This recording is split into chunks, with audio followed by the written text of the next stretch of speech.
আস্তে আস্তে বাবা। হ্যাঁ আসেন।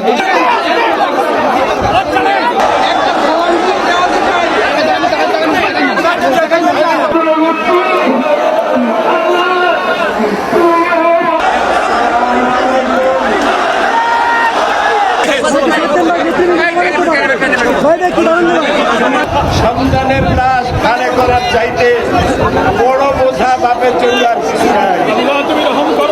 আল্লাহ আমার কলিজার টুকরা সন্তান সারা বাংলাদেশের বাইরে কোরআনের তাফসীর করতো।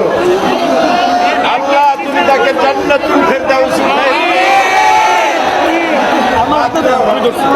মাত্র কয়েক মাস আগে আমার মায়ের জানাজা পড়ায় গেলাম। আমাকে একটু সময় দিল না।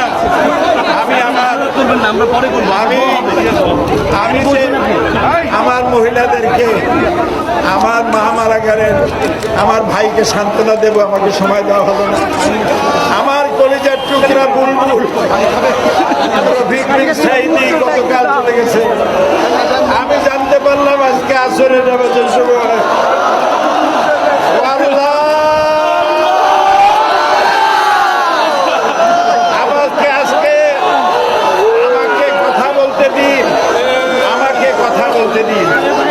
আমি আজকে 50 বছর কোরআনের তাফসীর করেছি সারা বাংলাদেশে, সারা পৃথিবীতে।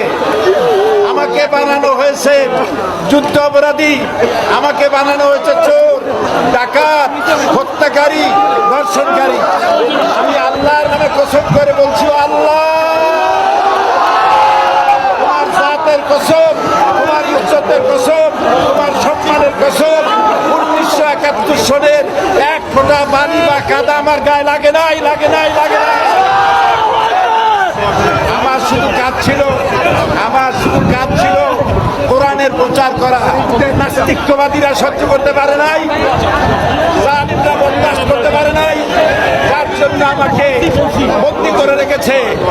আমি শাহাদাতের তামান্না করি, আমি শহীদ হতে চাই, তবে চোর ডাকাত ইত্যাদির বদনাম নিয়ে মরতে চাই না। আল্লাহুম্মা আমিন।